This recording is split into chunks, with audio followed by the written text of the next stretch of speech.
నువ్వేమన్నా పాకిస్తానుడు అట్లా ప్రవర్తిస్తున్నావేంటి అన్నంత మాత్రాన అది నేరం కాదు అన్నటువంటి పాయింట్ని తాజాగా సుప్రీంకోర్టు తేల్చెప్పింది.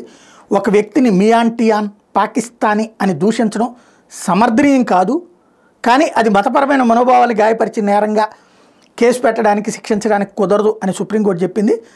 నిందితుడి మీద నమోదైన క్రిమినల్ కేసును కొట్టేస్తూ justice B V Nagarathna, justice Satish Chandra Sharma ధర్మాసనం ఈ మేరకు తీర్పు వెలువరించింది. హరినందన్ సింగ్ అనే వ్యక్తి సమాచార హక్కు చట్టం కింద సమాచారాన్ని కోరితే బొకారో అదనపు కలెక్టర్ ఫస్ట్ అప్పిలేట్ అథారిటీ కార్యాలయం నుంచి సంబంధిత సమాచార పత్రాలను పోస్టులో పంపించారు. అయితే వాస్తవాలను తారుమారు చేసిన తప్పుడు సమాచారాన్ని పంపించారంటూ హరినందన్ సింగ్ అప్పిలేట్ అథారిటీకి కంప్లైంట్ చేశారు. దీంతో అదనపు కలెక్టర్ కార్యాలయంలోని ఉర్దూ అనువాదకుడినే ఆ సమాచారాన్ని ఇవ్వాలని ఆదేశించారు.